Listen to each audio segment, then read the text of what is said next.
Good evening, नमस्कार। मैं अनुराग दीक्षित आप सभी का एक बार फिर से हार्दिक स्वागत करता हूं पाठशाला रेलवे एग्जाम में। उम्मीद करता हूं मेरी आवाज़ ठीक ढंग से आप तक पहुंचेगी और पहुंच रही होगी। तो भाई, जितने भी लोग एएलपी टेक्नीशियन, जेई, आरपीएफ या डीएफसी सीआईएल की तैयारी कर रहे हैं, उनके लिए फिर से एक बेहतरीन सेट लेकर आया हूं मैं, जिसमें आपको बेहतरीन क्वेश्चन दिखाऊंगा। तो चलिए भाई, शुरुआत करते हैं सेट नंबर 4 की। और आज अपनी एक्सप्रेस जो है, रेलगाड़ी जो है, वो रुकेगी आके जलकर कहाँ पर। देखिए, एक दुखद समाचार भी है, हालांकि सभी को पता होगा, मैं बताऊं उससे क्या ही फर्क पड़ता है, लेकिन एक समाचार दुखद ये है कि उड़ीसा में ट्रेन हादसे हुए हैं।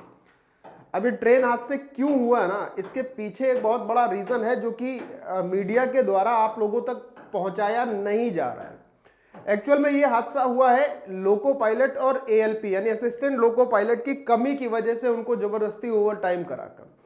इस पर भी हम लोग डिस्कस करेंगे। फिलहाल अभी हम लोग शुरुआत करते हैं आज के सेशन की। आज के सेशन के पहले क्वेश्चन पर मैं आपको लेकर चलता हूं मेरे भाइयों। और आज के सेशन का जो आपका पहला प्रश्न है वो है, ये दिख रहा है ध्यान से। और देखिए, कोई ये सस्ता मुद्दा क्वेश्चन नहीं है, ये ग्रुप डी का क्वेश्चन है जो कि 2022 में आपसे पूछा जा चुका है। एक बेहतरीन सवाल है, इसलिए मैं आपको इसके सामने लेकर आया हूं, इसको भी आपके सामने और आपको भी इसको सामने। तो मुझे उम्मीद है कि सभी बच्चों के द्वारा इस प्रश्न का सही उत्तर दिया जाएगा। चलिए पढ़ते हैं और देखते हैं कि क्या है इस प्रश्न का सही जवाब। ठीक है, मुझे उम्मीद है कि आप लोग भी करोगे और सही जवाब दोगे, कुछ बच्चों का गलत भी हो सकता है। कहता है, नीचे दी गई आकृति में ए बी जो है वो सी डी के समांतर है, यानी ये ए बी भुजा जो है ये सी डी भुजा के समांतर है। ठीक है भाई, आगे बढ़ते हैं। और सी डी भुजा ई एफ के समांतर है, ये सी डी भुजा इस ई एफ भुजा के समांतर है। ठीक, अच्छा, फिर कह रहा है इसके अतिरिक्त ई ए जो है वो ए बी पर लंब है, यानी ई ए भुजा जो है, ई ए भुजा ए बी पर लंब है। तो इसका एक सिंपल सा मतलब होता है मेरे भाई, सभी लोग इस बेसिक बात को समझिए कि अगर आपके पास तीन रेखाएं, समांतर रेखाएं दी हैं, बहुत ध्यान से सुनना भाई, आपके पास अगर तीन समांतर रेखाएं दी हैं और किसी एक रेखा को अगर हम यहां से शुरू करें और ये बोले कि ये रेखा इस वाले पर लंब है, तो बहुत साधारण सी बात मेरे मित्र ये है कि ये वाली रेखा इस पर तो लंब होने के साथ साथ यहाँ पे भी लंब होगी और यहाँ पे भी लंब होगी। ठीक है, ये दोनों तीनों स्थानों पर अपना जो है 90 डिग्री का एंगल बनाएगी। ये सबसे जरूरी बात है इस प्रश्न की, और ये बेसिक पॉइंट है रिवीजन के तौर पर, तो ये आपको आना भी चाहिए। ठीक है, अगर आपको नहीं पता है तो ये मैंने आपको बता दिया भाई, फिर मत कहिएगा कि सर ने बताया नहीं था। ठीक है, ये आपको देखना है। अच्छा, तो मैं ये बात समझ पाया कि अगर ये 90 डिग्री है तो भैया यहाँ भी 90 डिग्री बनेगा और ये टोटल एंगल भी 90 डिग्री का ही बनेगा।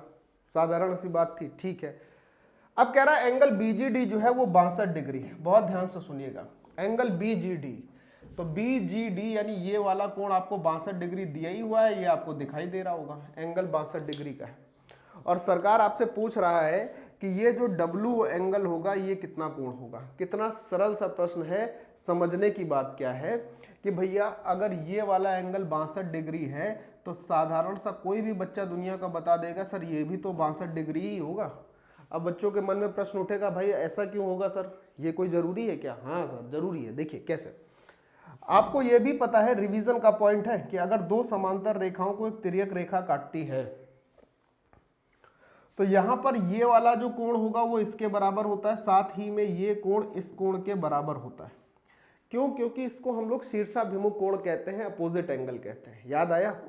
तो अगर इसी तरीके से मैं बोलूं कि ये समांतर रेखाएं थी और यहां पर कोई कोण बन रहा था, एक तिर्यक रेखा बन रही थी, तो ये वाला कोण जो होगा इस कोण के बराबर हो जाएगा, हो जाएगा। तो अगर ये कोण बराबर हो गया तो यही बात तो मैंने कही कि ये एंगल अगर 62 है तो ये वाला भी 62 होगा, होगा ना? अच्छा भाई, अब आपको ये सवाल का उत्तर दिखने लगा होगा। कई बच्चों के उत्तर आए भी हैं लेकिन कुछ के हो सकता है गलत भी आ रहा है। ठीक है, अब ध्यान से सुनना भाई, एक मिनट। ठीक, सुनिए। अब अगर मैं आपको बोलूं कि आप त्रिभुज ECG को देखिए, ये इलेक्ट्रोकार्डियोग्राफ नहीं है, ये त्रिभुज का नाम है ECG। इस वाले त्रिभुज पर आपकी अगर नजर होगी, पैनी नजर, बाज की नजर, बाजीराव वाली नजर, तो आपको W दिख जाएगा। कैसे सर? इस त्रिभुज का एक कोण 90 डिग्री है, एक कोण 62 डिग्री है, तो ये जो बचा होगा ये कितना होगा, ये 90 में से 62 को घटा के ही तो बचा होगा, यानी 90 में से अगर मैं 62 को घटा दूं तो हमारे पास क्या आएगा, 28 डिग्री आएगा। और फिर हमें ये पता चल जाएगा कि ये जो W का मान पूछा गया था ये कितने डिग्री का होगा, 28 डिग्री का। तो प्रश्न का सही उत्तर क्या बनेगा मेरे भाई, प्रश्न का सही उत्तर बनेगा ऑप्शन नंबर ए, यानी 28 डिग्री मान होगा कोण W का। इतना जबरदस्त क्वेश्चन था ये। अच्छा, देखने में कैसा लग रहा था कि इतना भयानक क्वेश्चन, सर ये कैसे होगा? नहीं सर, अगर आपने चीजें सही से पढ़ी हैं, आपका रिवीजन सही है ना, तो कोई भी प्रश्न आपके लिए खतरनाक हो ही नहीं सकता, और मैं होने भी नहीं दूंगा। ठीक है, ये मेरा आपसे वादा है। चलिए आइए इसको सवाल देखिए। कहता है त्रिभुज की तीनों माध्यिकाओं की लंबाई दी है, त्रिभुज का क्षेत्रफल कितना है। देखो ये सवाल को समझना पहले जरूरी है। यहाँ पर रिवीजन वाला पॉइंट बच्चे क्या बनता है वो मैं आपको समझाता हूँ कि यहाँ पर रिवीजन आपको क्या देखना है। देखो सबसे पहले इस चीज को समझना, इसका रिवीजन वाला पॉइंट क्या है। रिवीजन वाला पॉइंट बच्चे ये है यहाँ पर कि अगर कोई त्रिभुज है जिसमें 3 माध्यिकाएं हैं, फॉर एग्जाम्पल हमारे पास ये त्रिभुज है, देखना ध्यान से, यहीं पर बताता हूँ आपको बड़े में ताकि आप इस बात को समझो। तो हमारे पास एक त्रिभुज है और इस त्रिभुज में अगर 3 माध्यिकाएं हैं, बहुत ध्यान से सुनिएगा सर, 3 माध्यिकाएं मतलब एक माध्यिका ये खींच लेते हैं, दूसरी माध्यिका मैंने ये कह दी और तीसरी माध्यिका मैंने यहां से यहां मिला दी, ये 3 माध्यिकाएं। ठीक, और त्रिभुज का मैंने नाम ले लिया ABC। क्या नाम लिख दिया, ABC, ABC। और इसकी जो माध्यिकाएं हैं उसमें पहली माध्यिका को मैंने D कह दिया, इस वाली माध्यिका को मैंने BE कह दिया, इस माध्यिका को CF कह दिया। अब देखो रिवीजन क्या क्या कहता है। रिवीजन ये कहता है कि ये तीनों माध्यिकाएं जिस बिंदु पर मिलती है ना, ये बिंदु जो होता है इसको हम लोग केंद्रक के नाम से जानते हैं। इंग्लिश में इसी को हम लोग सेंट्रॉइड बोलते हैं, या हिंदी में इसी को गुरुत्व केंद्र भी कहा जाता है।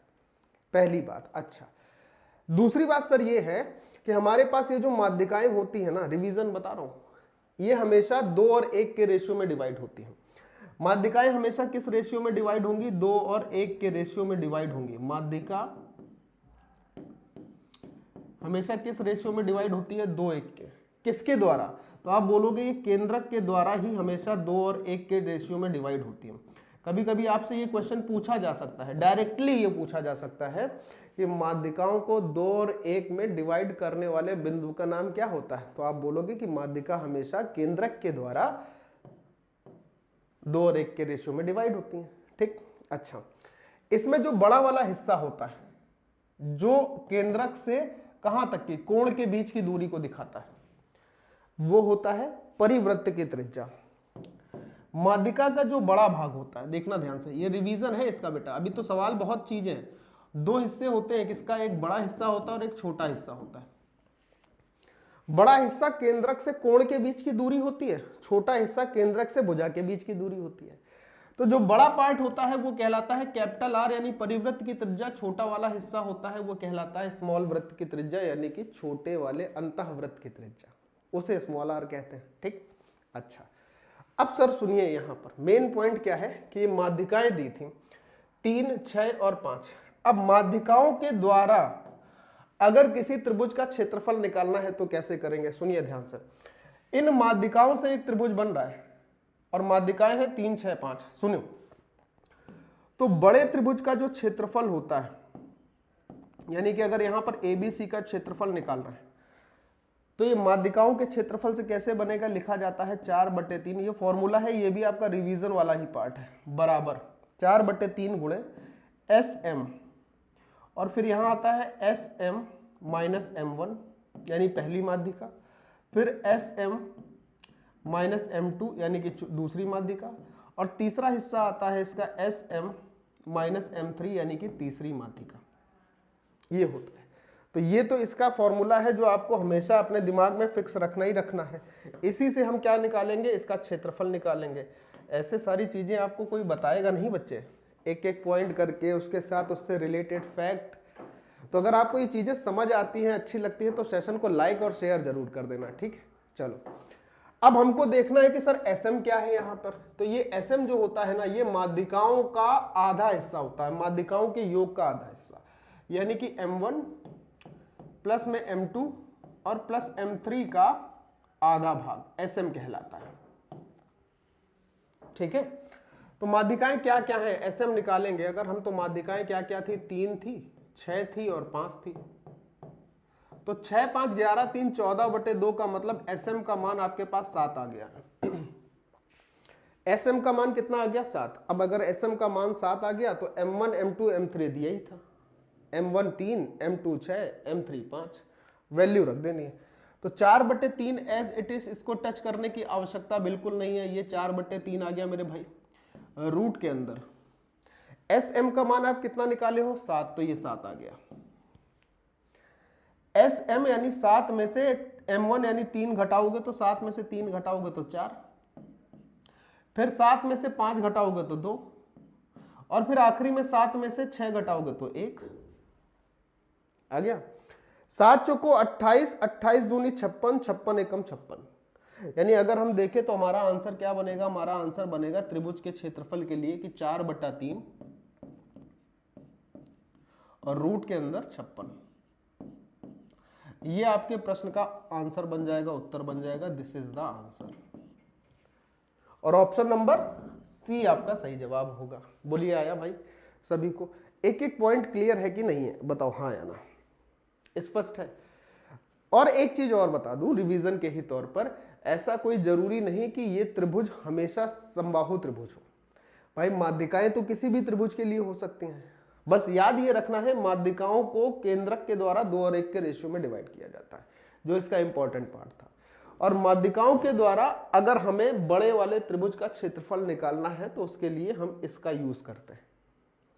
ठीक, सेशन अच्छा लगा, सवाल अच्छा लगा, लाइक और शेयर कर दो भाई फटाक से। अगले सवाल पे मैं आपको लेके चलता हूं। ये देखिए सर अगला सवाल है, ठीक है, अगला सवाल देखो ALP का। अच्छा, इससे पहला वाला सवाल कहां पूछा गया था, NTPC 2021 में, जबरदस्त क्वेश्चन। अब इस सवाल पर आते हैं। ये सवाल देखिए, ALP की भर्ती परीक्षा में 2018 में पूछा गया था, और 2018 में जो ALP की भर्ती परीक्षा हुई थी वो CBT 1 की हुई थी, 19 में CBT 2 हुआ था, याद आया? अच्छा, आइए इस सवाल को देखते हैं। कहता है एक वृत्त पर एक दूसरे पर 75 डिग्री के कोण पर झुकी हुई स्पर्श रेखाओं की एक जोड़ी खींचने के लिए एक वृत्त पर, बहुत ध्यान से समझना, सबसे पहले हमारे पास एक वृत्त आ गया और इस वृत्त पर 2 स्पर्श रेखाएं खींचनी है। तो भाई साहब एक स्पर्श रेखा मैंने ये खींच दी, दूसरी स्पर्श रेखा मैंने ये खींच दी। अच्छा, ये दोनों स्पर्श रेखाएं किसी एक बिंदु से खींची गई होंगी, तो मैं मान लेता हूं कि ये बिंदु आपके पास P है, और ये दोनों ही स्पर्श रेखाएं एक दूसरे पर 75 डिग्री के कोण पर झुकी हुई हैं, यानी ये वाला कोण है आपके पास 75 डिग्री का। बहुत ध्यान से समझना। अच्छा, आवश्यक है कि स्पर्श रेखाओं को वृत्त की उन 2 त्रिज्याओं के अंतिम बिंदु पर खींचा जाए जिनके बीच का कोण क्या होगा। मतलब हमें वृत्त की त्रिज्याओं से इसको रिलेट करना है। किससे रिलेट करना है? वृत्त की त्रिज्या। तो मैं ये बोला भाई 1 मिनट, इसको मैं थोड़ा सा यहां पर और कर दूं, नहीं तो ये अच्छा नहीं दिखेगा। ठीक है, ऐसे अब ठीक है। तो मैंने कहा भाई साहब ये है वृत्त का केंद्र, और इस वृत्त के केंद्र से अपने पास है स्पर्श रेखाएं। कौन कौन सी? एक स्पर्श रेखा ये हो गई, सॉरी त्रिज्या ये हो गई, और दूसरी त्रिज्या हमारे पास ये हो गई। रिवीजन वाले पॉइंट देखना, यहाँ पे बहुत सारे बताऊंगा आपको। ठीक, अब आपसे यही कह रहा था कि त्रिज्याओं के बीच का जो कोण होगा वो क्या होगा, मतलब ये वाला जो कोण होगा ना, आपको ये पूछ रहा है। मुझे पता है बहुत सारे बच्चों के आंसर आ जाएंगे। अब देखो भाई साहब, इसमें रिवीजन वाला सेक्शन क्या है मैं आपको ये बताता हूं। देखिए रिवीजन का सेक्शन क्या है इसमें। रिवीजन का मतलब आपको आता हो सकता है, लेकिन उसको रिकॉल करने की जरूरत पड़ती है। हमेशा याद रखना कि वृत्त की त्रिज्या और स्पर्शी के बीच का कोण हमेशा क्या होता है? 90 डिग्री। मान लो ये O है, इसको A कर देते हैं, ये पॉइंट B हो जाता है सबसे पहले। ठीक, तो OB और PB के बीच में, OB और PB के बीच में हमेशा कितने डिग्री का कोण बनेगा? 90 डिग्री का। लंब होंगे तो ये एंगल कितने डिग्री का? 90 डिग्री का। अच्छा, इसी तरीके OA और PA के बीच में हमेशा कितने डिग्री का कोण बनेगा? PA के बीच में हमेशा 90 डिग्री का कोण बनेगा, क्योंकि स्पर्शी और वृत्त की त्रिज्याओं के बीच में हमेशा बनने वाला कोण 90 डिग्री होता है। प्लस दूसरी बात, अगर किसी बिंदु से वृत्त पर स्पर्श रेखाएं खींची जाती हैं तो ये स्पर्श रेखाएं हमेशा बराबर होती हैं, यानी P से B तक की दूरी और P से A तक की दूरी हमेशा क्या होगी? P से A और P से B तक की दूरी क्या होगी, बराबर होगी, क्योंकि ये क्या है, ये स्पर्श रेखाएं हैं। ठीक, यहां पर ये क्या थी, OB और OA वृत्त की त्रिज्याएं थी, तो इसको R से लिख देते हैं, और PB और PA वृत्त की स्पर्श रेखाएं हैं, तो इसको T से लिख देते हैं। तो आप ऐसे याद रख सकते हो कि त्रिज्या हमेशा टेंजेंट पर यानी कि स्पर्श रेखा पर 90 डिग्री का कोण बनाती है। तो ऐसे भी आपका रिवीजन में करा दूंगा, हर तरीके से मैं आपको सपोर्ट करने के लिए तैयार हूं। अब ध्यान से सुनना भाई, आगे आपसे क्या कहता है। अब सुनिए सर, अब मैं अगर ये बोलूं कि हमें ये कोण निकालना है, तो आप जरा चतुर्भुज PBOA पर नजर डालो अपनी। किस पर, कौन से चतुर्भुज पर, चतुर्भुज PBOA पर, PBOA पर अपनी नजर डालिए।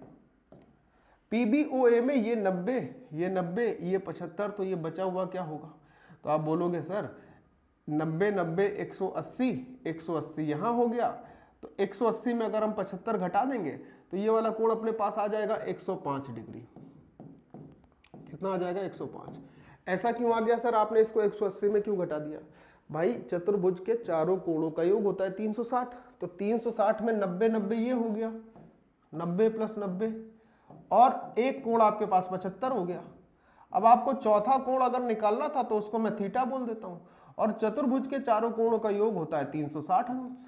तो अगर मैं इन सभी को जोड़कर इसमें घटाऊंगा ना, तो थीटा का मान क्या आ जाएगा, 105 डिग्री। भैया बात समझिएगा। अच्छा, ये अभी यहीं पे खत्म नहीं हुआ है, इसकी कहानी यहाँ पे नहीं खत्म हुई है, यहाँ पे मैं आपको कुछ और बातें बताऊंगा रिवीजन के तौर पर। आप बोलोगे सर इतना रिवीजन एक सवाल में, हाँ यही तो है, इतना रिवीजन एक सवाल में। देखो सुनो सर, मैं क्या बोल रहा हूं, पहला काम कि अगर मैं इस वृत्त के केंद्र से इसके बिंदु को मिला दूं ऐसे, और जहां पर ये पॉइंट था इसको ऐसे मिला दूं, तो अब ध्यान से सुनना भाई, सबसे पहले रिवीजन के तौर पर कि अगर हमारे पास दो त्रिभुज जैसे बने ना, OBP, कौन सा त्रिभुज बना, त्रिभुज OBP, सॉरी त्रिभुज बना OBP, OBP त्रिभुज OBP, OBP, और त्रिभुज OAP, त्रिभुज OAP, तो आपको ये याद रखना है ये दोनों त्रिभुज समरूप होते हैं। क्या होते हैं, दोनों त्रिभुज समरूप होते हैं। अच्छा, ये समरूप होने के साथ साथ जानते हो क्या है, ये समरूप होने के साथ साथ सर्वांगसम भी है। तो ये त्रिभुज समरूप तो होंगे ही, साथ में सर्वांगसम भी होंगे। सर्वांगसम होने का फायदा जानते हो क्या हो जाएगा, अगर आपको ये बात पता होती, सर्वांगसम होने का फायदा मित्र मेरे ये होगा, बहुत ध्यान से सुनना, कि जितना कोण यहां पर बनेगा उतना ही कोण ये बनेगा। मतलब अगर आप बोलते हो कि ये थीटा है या एक्स है, मैं बोल देता हूं कि अगर ये वाला कोण x डिग्री का बनता तो ये कोण भी x डिग्री का बनता। इसके साथ साथ ये कोण जो होगा ये इसके बराबर होगा, यानी 75 का आधा 37.5 यहां होता, 37.5 यहां होता। अगर ये y होगा तो ये भी y होगा। अभी बात खत्म नहीं हुई है।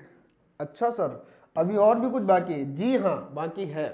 देखिए सर, मैं आपको एक चीज और बताऊंगा कि यहां पर ये वाला जो कोण होगा ना, वो इस वाले कोण के बराबर होता है, क्योंकि ये दोनों ही त्रिज्याओं के द्वारा बने हुए कोण होते हैं। तो कहने का मतलब मित्र ये है कि अगर ये कोण z डिग्री का होगा तो ये वाला कोण भी z डिग्री का ही होगा। अब बात खत्म हुई। तो एक सवाल में कितना सारा रिवीजन मिला आपको, बताइए। अब यहां पर इस सवाल में, अरे भाई ये कोण पूछ ले कि अब दुनिया भर की कोई भी बातें पूछ ले तो क्या आप नहीं निकाल पाओगे? कुछ भी पूछ ले भाई इस सवाल में, बताओ जरा, नहीं निकलेगा क्या? निकलेगा ना आसानी से, बोलो निकलेगा ना? हाँ निकलेगा, निकला, चलिए वेरी गुड। तो आपका आंसर क्या बना, ये वाले कोण के लिए 105 डिग्री, ऑप्शन नंबर ए सही जवाब। बोलो मित्र, समझ में आई ये सारी बातें, क्लियर है? ये सवाल देखो भाई, अरे वाह। अब इस सवाल में रिवीजन के लिए तो बहुत सारी चीजें हैं, और सर आप तो रिवीजन कराने में माहिर हैं। हाँ भाई हैं, तो मैं कराऊंगा ही कराऊंगा रिवीजन, क्योंकि मैंने आपको बहुत बार ये चीजें बताई भी हैं, और जब जब ये सवाल आएंगे ऐसे मैं आपको रिवीजन कराऊंगा ही कराऊंगा। और आपको अगर सेशन अच्छा लग रहा है तो लाइक करना मत भूल दो, जल्दी से कर दो भाई, सब लोग, जितने भी लोग देखते जाना लाइक जरूर करते जाना, ठीक है? देखो, अगर आपके पास क्या दिया हो, x - 1/x दिया हो, बहुत ध्यान से सुनना, और ये मान आपके पास n के बराबर हो, तो मैंने आपको बताया था कि x प्लस 1 का मान आप यहाँ से कैसे निकाल सकते हो। तो अब मैंने आपको क्या बताया था कि इस लिखी हुई संख्या में आप 4 जोड़ देंगे तो आपके पास x प्लस 1 अपॉन एक्स का मान आ जाएगा। बोलो ठीक है, ठीक है, हाँ या ना। अच्छा अब सुनिए सर, अगर आपके पास x माइनस 1 अपॉन एक्स बराबर दे रखा है n के, तो मुझे बताइए कि x square plus 1 upon x square का मान क्या होगा। तो आप क्या बोलोगे कि सर इसका मान हो जाएगा n स्क्वायर प्लस में 2 हो जाएगा, ठीक। अच्छा इसी तरीके से अगर मैं यहाँ पे पूछ लूँ आपसे, बहुत ध्यान से सुनना, ये एक हिस्सा हो गया। मैं पूछ रहा हूँ कि बताइए अगर x प्लस 1 अपॉन एक्स बराबर आपके पास k दिया हो और आपसे पूछ ले कि x square plus 1 upon x square का मान क्या होगा मेरे मित्र, तो आप कहोगे सर k स्क्वायर माइनस का 2 होगा। अच्छा रिवीजन का अगला पॉइंट भाई इसका ये है, एक पॉइंट ये हो गया, एक पॉइंट ये हो गया, एक पॉइंट ये हो गया।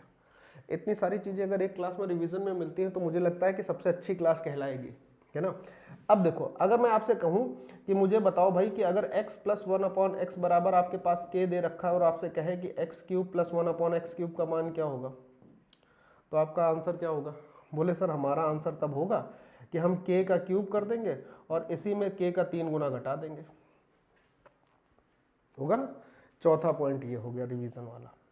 अब आओ भाई सुनो ध्यान से, अगर हम आपसे ये कह देते हैं इस वाले पे देखना कि अगर x माइनस 1 अपॉन एक्स बराबर आपके पास n दिया हो और x cube minus 1 upon x cube पूछ रहा हो, तो क्या करोगे। तो बोलोगे सर ऐसी कंडीशन में n का क्यूब करेंगे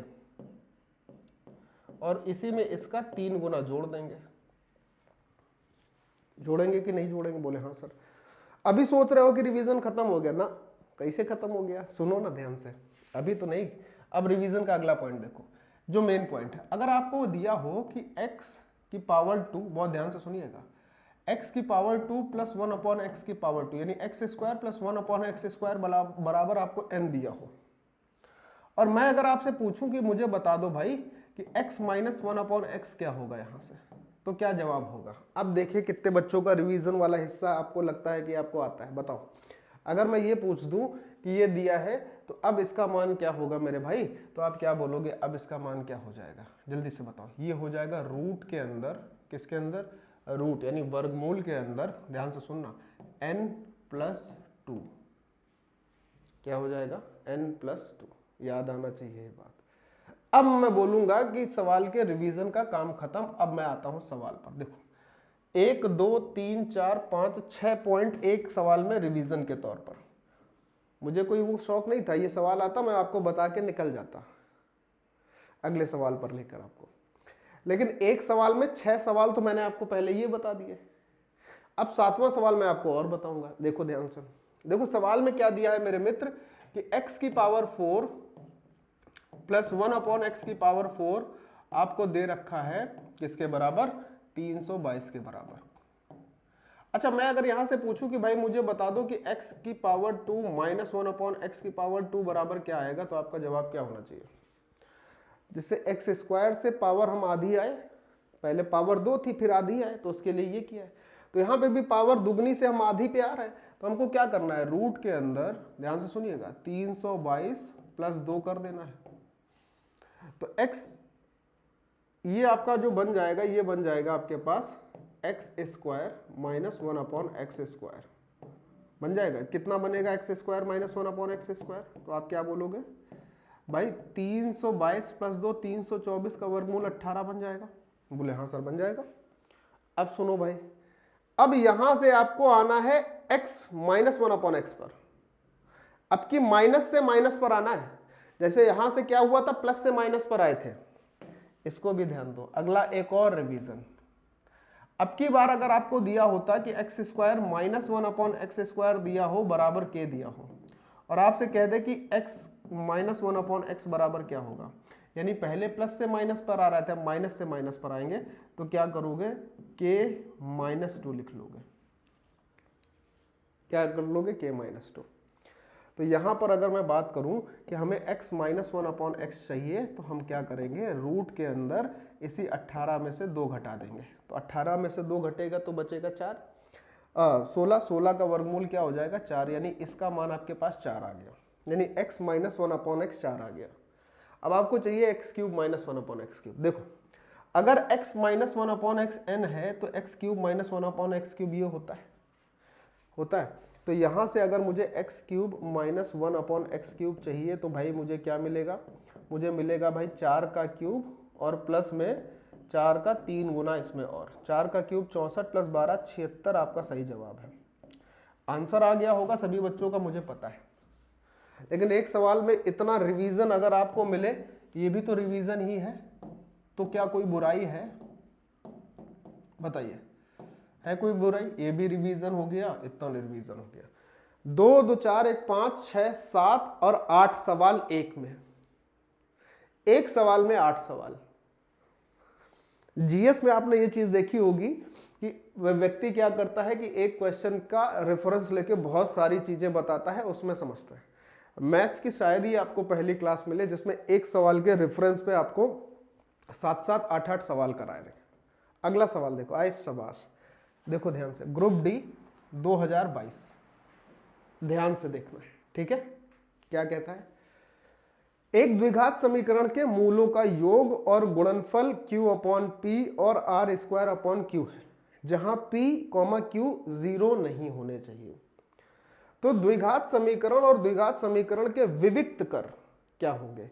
सबसे पहला काम द्विघात समीकरण निकालो, फिर उसके बाद उसका विविक्त कर निकालो और आंसर देखना है कि कौन सा ऑप्शन सही होगा, है ना। आइए, तो अगर मुझे किसी द्विघात समीकरण के रूट पता नहीं है, ये पता नहीं है, वो पता नहीं है, तो उसका चीज कैसे की जाती है समझो।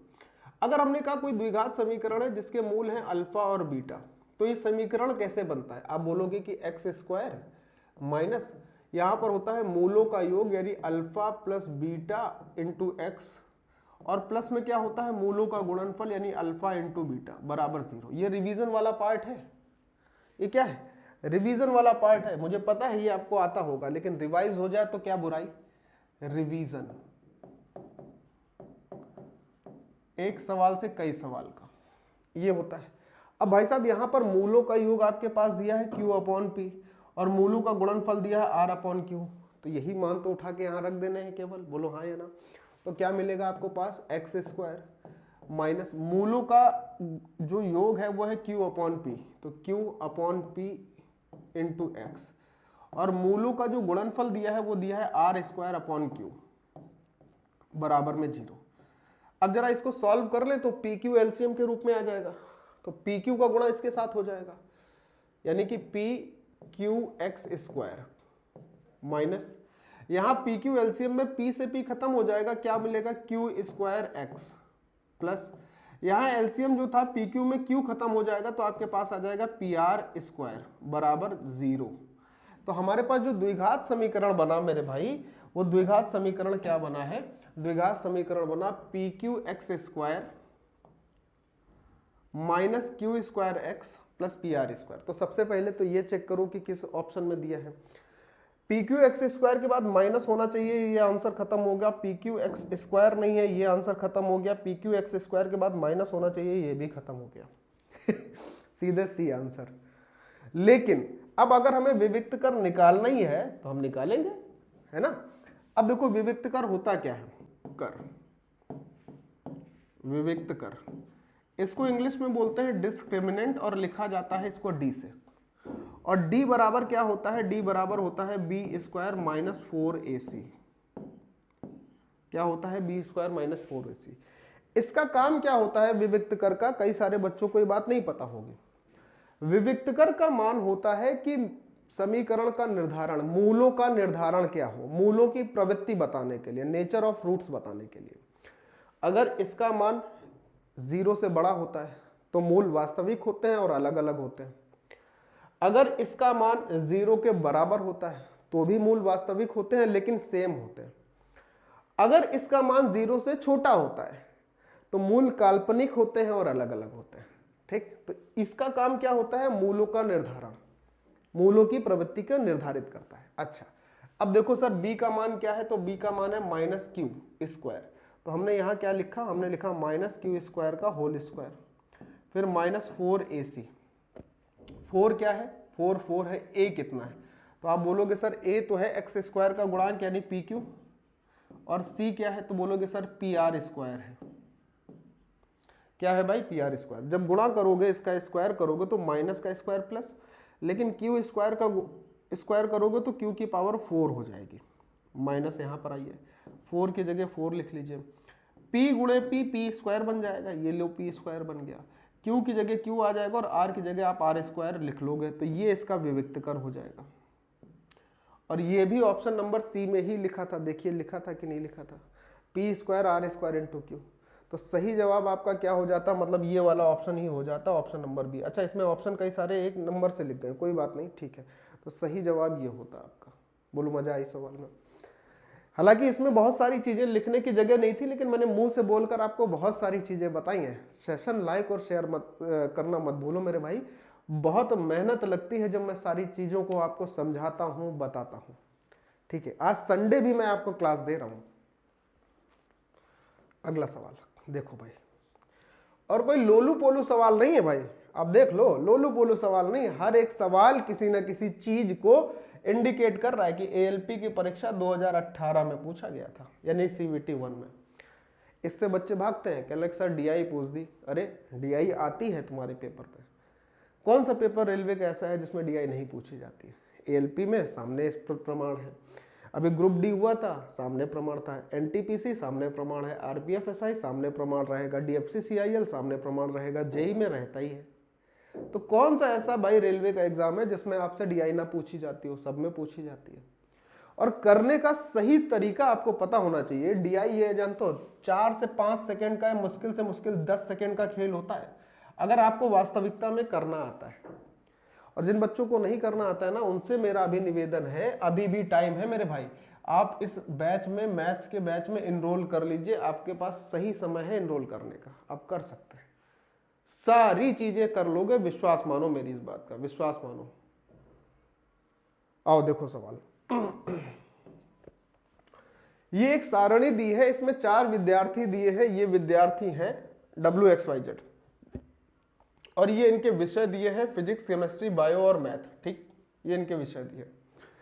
कहता है प्रत्येक विषय का अधिकतम अंक जो है वो 100 है, यानी हर एक पेपर 100 नंबर का है।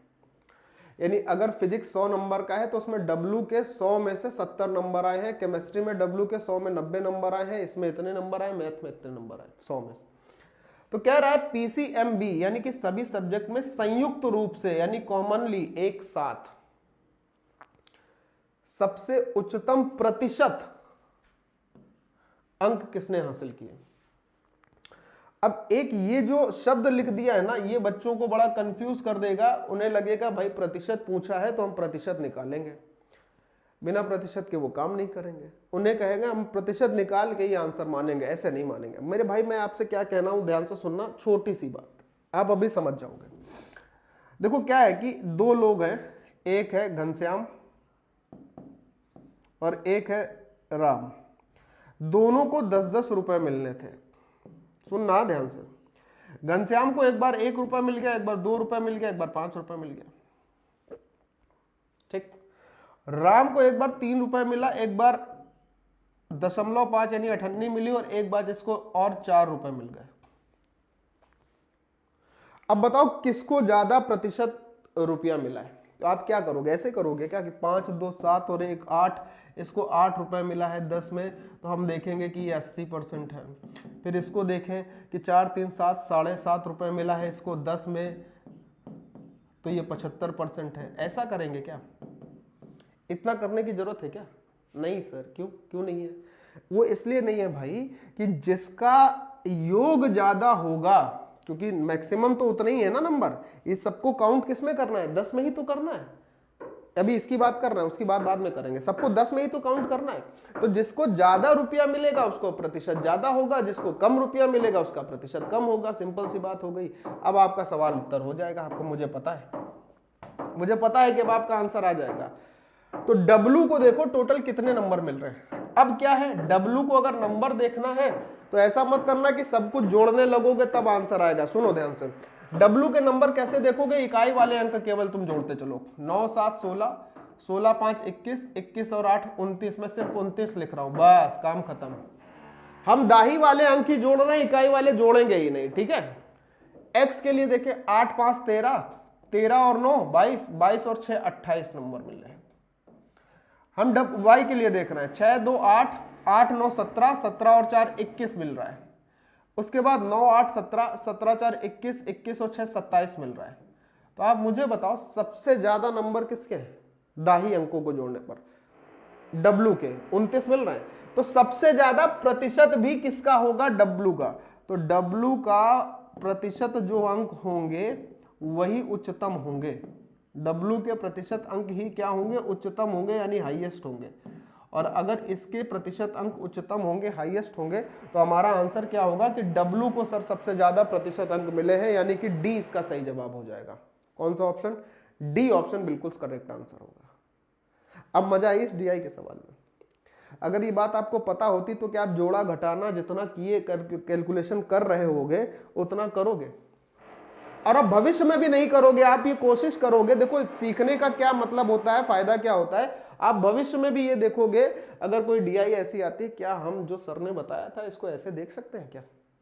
कहीं ना कहीं दिमाग में तो जाएगा बच्चा, जाएगा या नहीं जाएगा? सेशन लाइक और शेयर कर देना बस। चलो अगला सवाल देखो। ALP Tier 2 2019, कोई जल्दी नहीं, बड़ी तसल्ली से आपको पढ़ाएंगे, हर एक चीज समझाने की पूरी कोशिश रहेगी। बस निवेदन आपसे ये है कि जब आप पढ़ रहे हो ना तो आप भी इसको बहुत प्यार से पढ़ना, ठीक है? 5 वर्ष पहले x की आयु y की आयु से 3 गुनी थी और 10 वर्ष के बाद x की आयु y की आयु से 2 गुनी हो जाएगी। x का मान क्या होगा? उम्र, एज एक ऐसा चैप्टर है, एज, जो कि ALP की भर्ती परीक्षा में बहुत वेटेज लेता है। जैसा मैंने उस दिन PDF में आपको बताया, वो वाली PDF जो थी जिसमें मैंने आपको ALP के लिए चैप्टर वाइज वेटेज बताया था, उसको टेलीग्राम पे डाल दिया और व्हाट्सएप ग्रुप पे भी डाल दिया, ठीक है? तो एज बहुत वेटेज वाला चैप्टर होता है ALP की परीक्षा में, ये आप निश्चित कर लीजिए भाई। मतलब आपको 2 से 3 क्वेश्चन देखने को मिलेंगे ही मिलेंगे, बहुत वेटेज होता है इस एज चैप्टर का, ठीक? चलो अब मैं बताता हूं, देखो समझना ध्यान से। समझना क्या है, बस एक आपको लाइन खींचनी है, एक क्या बल्कि एक ही लाइन खींचनी है बस। बोले सर ये लाइन से सवाल हो गया क्या? हाँ हाँ हो गया, बस और कुछ नहीं। मेरे मित्र ये लाइन जो है ना, ये लाइन ही सब कुछ निर्धारित करेगी। ये लाइन है वर्तमान की लाइन, जिसमें सबको जीना होता है। लेकिन आदमी करता क्या है, आज के युग की भी बात करें, आदमी वर्तमान में जीना ही नहीं चाहता है। वो क्या करता है, वो या तो भूतकाल में जीता है या तो भविष्य में जीता है। हम ऐसा करते थे, अच्छा हम ऐसा करेंगे, ओहो हो, अरे तुम कर क्या रहे हो ये बताओ। तो भूतकाल की बात में x और y 2 लोग थे, जिसमें x की उम्र का अनुपात y की उम्र के अनुपात का 3 गुना था, यानी ये अनुपात रहा है 3 और 1 का। भूतकाल में 3 और 1 का, बहुत ध्यान से सुनना। और ये भूतकाल कब का था? वर्तमान से 5 साल पहले का था। वर्तमान से कितने साल पहले का? 5 वर्ष पहले का। बहुत ध्यान से देखना मेरे भाई, एक बार में दिमाग में ना घुस जाए तो कहना, वर्तमान से 5 साल पहले का। अब इनको किसी ने सिखा दिया कि नहीं तुम इसका थोड़ा सा विरोध करो, भविष्य की बात करो, तो ये दोनों भविष्य की बात करने लगे, कहने लगे हम वर्तमान में नहीं जिएंगे, हम भविष्य में जिएंगे। तो ये वर्तमान से 10 साल आगे जा रहे हैं, भविष्य में 10 साल बाद में जा रहे हैं। और जब ये 10 साल बाद गए तो ये पता चला कि x की उम्र y की उम्र का 2 ही गुना हुई है। कितनी हुई है? 2 गुना। तो ऐसे सवालों के लिए आपको क्या यूज करना होता है? Cross product method. देखो ध्यान से, क्रॉस प्रोडक्ट मेथड क्या कहता है मेरे मित्र? इसका गुणा इसके साथ, ठीक, दूसरा पार्ट इसका गुणा इसके साथ। तो अगर आप 3 का गुणा 1 में करोगे तो 3 आएगा, और 2 का गुणा 1 में करोगे तो 2 आएगा। तो 2 और 1 का अंतर 1 यूनिट होगा, यानी 1 यूनिट किसके बराबर आएगा? आप ध्यान से सुनिए सर, भूतकाल से लेकर भविष्य तक, यानी कि पास्ट से लेकर फ्यूचर तक का जो अंतर दिख रहा है वो कितने वर्ष का दिख रहा है? तो आप बोलोगे सर पास्ट से फ्यूचर का अंतर जो है 5 साल पहले से 10 साल बाद तक, यानी टोटल 15 साल का दिख रहा है। कितने साल का दिख रहा है? 15 साल का अंतर x के लिए भी है और 15 ही साल का अंतर y के लिए भी है या नहीं है? बोले हाँ सर है। तो अब 1 का गुणा इसके साथ, 2 का गुणा इसके साथ, 1 गुणे 15 15, 2 गुणे 15 30, तो 15 और 30 का अंतर क्या आया? 15 आया, यानी 1 यूनिट का मान है 15 साल के बराबर। बहुत ध्यान से सुनिएगा, 1 यूनिट का मान 15 साल के बराबर है। यहां तक बात समझ में आ गई? अच्छा अब देखो जरा, अगर 1 यूनिट का मान आपको पता चल गया कि ये 15 साल के बराबर है, कितने साल के बराबर है? 15 साल के बराबर है 1 यूनिट का मान। तो 3 यूनिट का मान क्या होगा? तो बोलोगे सर 3 यूनिट का मान होगा 15 गुणे 3, यानी कि x की उम्र वर्तमान से 5 साल पहले कितने साल होगी? 45 साल। 5 साल पहले कितनी होगी? 45 साल। 5 साल पहले, तो 5 साल बाद कितनी होगी? 45 + 5 50, यानी कि वर्तमान में जो x बाबू होंगे उनकी उम्र क्या रही होगी? 50 साल रही होगी। अब कोई बच्चा ये कह के दिखा दे कि सर ये सवाल हमें नहीं समझ में आया, कोई कह के दिखा दे, बताओ कहोगे? ईमानदारी से कमेंट करना, ईमानदारी से, मजा आई कि नहीं आई? कभी कभी मैं ये सवाल खुद ही बहुत तेजी में पढ़ा जाता हूं, तो उसमें मैं ये मानता हूं कि हो सकता है बच्चों को वो चीज ना समझ में आई हो क्योंकि हमने तेजी से पढ़ा दिया। लेकिन जब कभी भी मैं तसल्ली से पढ़ाऊंगा तो ऐसा हो ही नहीं सकता कि आपकी समझ में ना आए। देखो मैं ये बात मानता हूं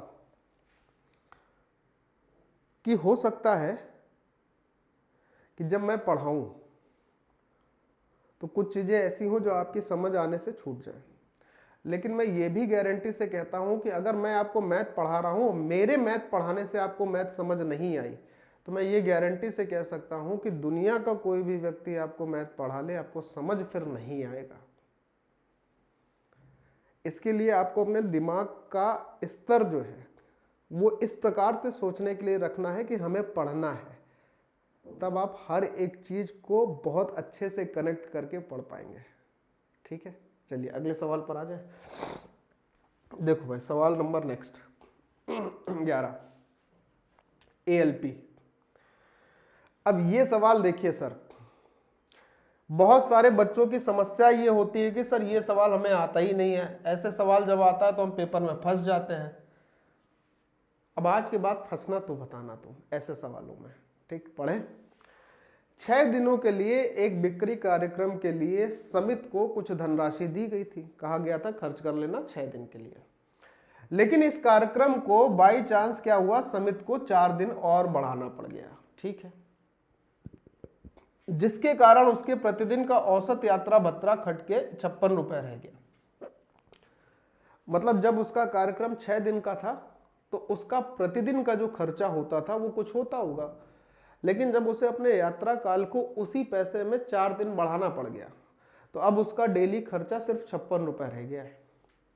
तो शुरुआत में उसे कितनी राशि दी गई थी? क्या गजब का सवाल है, बहुत ध्यान से सुनना भाई, मजा ना आ जाए तो कहना। ठीक, सुनिए। हुआ भाई साहब ये कि अगर मैं ये बोल दूं आपसे कि प्रतिदिन का यात्रा खर्चा जो है, प्रतिदिन का यात्रा भत्ता जो है किसका? समित का। प्रतिदिन का यात्रा भत्ता, भत्ता कह लो, खर्चा कह लो, कुछ भी कह लो। ठीक, प्रतिदिन का यात्रा भत्ता जो है मान ले रहे हैं समित का X रुपए, कि डेली समित जो है X रुपए खर्च करता है।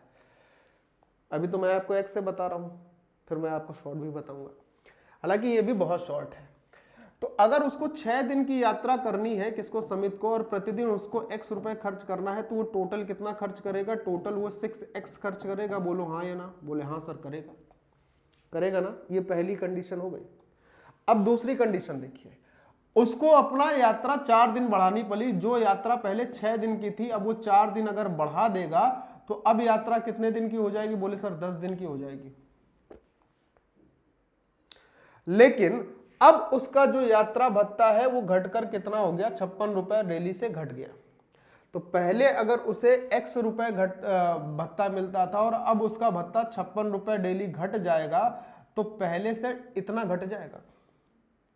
तो अब उसका टोटल क्या होगा? तो बोले सर अब उसका टोटल ये होगा, यही तो होगा टोटल 10 दिन की यात्रा के लिए। यहां भी टोटल, यहां भी टोटल, बराबर कर दो, आपका आंसर आ जाएगा। एक बार में खत्म हो गया सवाल। इससे शॉर्ट कुछ हो सकता है क्या? बस समझने की बात थी, इससे शॉर्ट कुछ नहीं है, वास्तव में कुछ नहीं है। 10x 56, 56 में 10 का गुणा 560 इधर ले आए, माइनस का था प्लस का हो गया 560, और 10x में से 6x घटा लिया तो 4x इधर आ गया।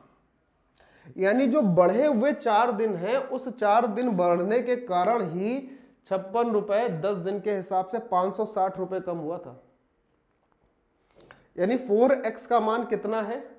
560, और आपसे कह रहा उसे शुरुआत में कितनी राशि दी गई थी, तो उसे शुरुआत में तो 6x दिया गया था ना, दिया गया था। अब कुछ बच्चे क्या करते हैं कि 4 का इसमें गुणा करेंगे, मतलब x का मान निकालेंगे, 4 से भाग देंगे, x का मान निकालेंगे, फिर गुणा करेंगे। क्यों करोगे भाई? 4x का मान तुम्हारे पास आ गया, तुमको 6x का मान निकालना है, बस बात खत्म हो गई।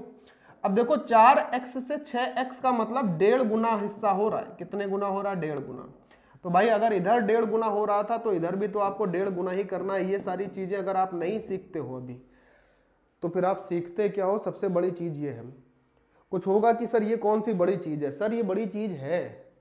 आप अगर ऐसे सोचना ही नहीं शुरू करेंगे तो फिर कब आप मैथ को फास्ट कर पाओगे? ये तभी हो सकता है जब आपका थॉट प्रोसेस इस ढंग से होगा और अच्छा होना चाहिए। तो भाई 560 में अगर हम 280 और जोड़ देंगे तो हमारे पास उत्तर आ जाएगा। इसमें 280 जोड़ोगे 840 हो जाएगा।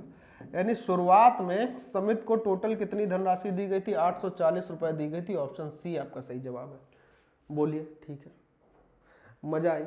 अब इससे ज्यादा मैंने बोल तो दिया था उस वक्त, इससे और शॉर्ट बताऊंगा, लेकिन वास्तविकता ये है कि इससे शॉर्ट और कुछ हो नहीं सकता।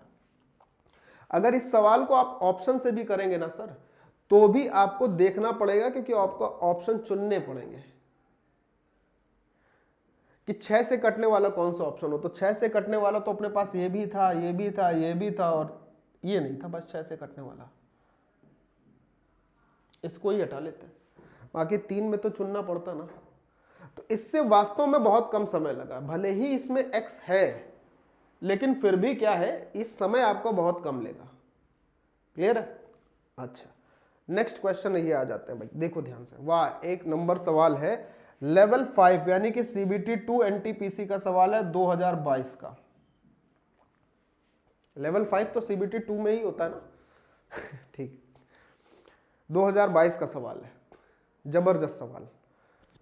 12 जून 2022, अभी 1 साल नहीं हुआ है इस सवाल के लिए। आज तारीख 4 है, 8 दिन अभी भी बाकी है। 365 में 8 घटा दीजिए, 357 दिन पहले जो परीक्षा हुई थी उसका सवाल है ये। ठीक है, आओ। एक निश्चित राशि को 40% वार्षिक ब्याज चक्रवृद्धि ब्याज की दर पर 2 वर्ष के लिए निवेशित की गई थी और उस पर ब्याज की गणना वार्षिक आधार पर की गई थी। तो यहां तक का पहले जो सवाल है, इस सवाल का काम कर लेते हैं। देखो, सबसे पहले कि अगर कोई धनराशि चक्रवृद्धि ब्याज पर उधार दी गई तो उस पर ब्याज लगेगा 100%। अच्छा, इस पर ब्याज की दर क्या बोली गई है? इस पर ब्याज की दर बोली गई कि ये ब्याज की दर 40% की है, और क्योंकि ये 2 वर्ष के लिए निवेश की गई तो समय इसका 2 साल का है। तो भाई मैं आपसे बहुत सिंपल सी बात ये पूछूंगा, सिंपल सी बात ये है कि अगर 40% आपको ब्याज मिलता है चक्रवृद्धि ब्याज, और ये 2 साल तक अगर मिले तो कितना ब्याज मिल जाएगा? तो आप क्या बोलोगे सर? AB रूल लगा लेंगे, 40 40 80 प्लस 16 96% मिल जाएगा, क्योंकि कंपाउंड इंटरेस्ट है। कैसा सवाल है? Compound interest. यानी कि 40% पहले साल, 40% दूसरे साल, फिर क्या होगा? 40 का 40% और मिलेगा। यही तो होता है, इसी तरीके से आप करते हो ना। तो 40 40 80, 2 जीरो से 2 जीरो कट जाएंगे, 16 और मिल जाएगा, यानी 96% यहाँ पर आपको ब्याज मिलेगा। कौन सा ब्याज? चक्रवृद्धि ब्याज। बोलो, ये बात समझ में आ गई? ये पहली कंडीशन थी जिसमें बात वार्षिक की गई थी सवाल के हिसाब से। अच्छा, अब आते हैं हम इसकी दूसरी शर्त पर। क्या है दूसरी शर्त? कहता है यदि ब्याज की गणना अर्धवार्षिक चक्रवृद्धि आधार पर की गई होती तो 2 वर्ष के बाद परिपक्वता पर देय धनराशि 4544 रुपए ज्यादा मिलती। ठीक है, धनराशि कितनी थी? मूलधन कितना था? अब सर दूसरी शर्त इसकी ये है, बहुत ध्यान से सुनना, कि ब्याज तो अभी भी चक्रवृद्धि ब्याज ही है, लेकिन अब की बार ब्याज की दर को बोला गया, जो चक्रवृद्धि ब्याज है वो हाफ ईयरली हो गया है, अर्धवार्षिक हो गया है। ये बात बहुत ध्यान से समझिएगा सभी बच्चे, यहाँ पे जरा सी चूक ना आपका सवाल बिल्कुल गोचर कर देगी। हाफ ईयरली हो गया। अर्धवार्षिक होने की स्थिति में क्या होता है, मेरे सभी भाइयों को ये बात जाननी चाहिए, जिनको पता है अच्छी बात है, कि ब्याज की दर तो आधी हो जाती है, यानी ब्याज की दर अब हो जाएगी 20%, 40 से 20 आधी, लेकिन समय जो है वो 2 गुना हो गया। तो जो समय पहले 2 साल का था वो अब 4 साल का हो गया। तो अब काफी बच्चे यहीं से इस सवाल को छोड़ देंगे कि अरे यार 20% को 4 साल के लिए चक्रवृद्धि ब्याज निकालना ये तो बड़ा कठिन काम हो गया। क्यों कठिन काम हो गया? देखो जरा रिवीजन सुनिए, जरा रिवीजन। अगर आपको 20% 2 साल के लिए दिया होता तो आसानी से निकल जाता कि 20 40 प्लस 20 गुणे 20/100 यानी कि 44%। बोलो ऐसे निकालते ना, जैसे अभी हमने 40 वाला निकाला था। यानी 20 साल का अगर 2 बार होता, 2 साल के लिए होता 20%, तो उसका ब्याज 44 होता ना। सुनना, तो आप ऐसे ही देख लो, 20% 2 साल 44% देगा, और फिर से 20% 2 साल के लिए फिर 44% देगा। तो अब इस 44% में फिर से हम यही ए बी रूल अप्लाई कर लें, क्या ही जाएगा, बुरा है क्या? कुछ नहीं है। 44 88 तो सीधे हो गया, प्लस 44 गुणे 44/100। अब देखो स्क्वायर और स्क्वायर रूट की भी यहां जरूरत पड़ी वर्गमूल की, कि भाई 44 88 तो हमने लिख लिया, लेकिन आगे क्या मिला है? आगे हमें मिला 44 गुणे 44/100। अब आपको अगर स्क्वायर करना अच्छे से आता होगा तेजी से तो आप निपटा दोगे, नहीं आता होगा तो झूल जाओगे।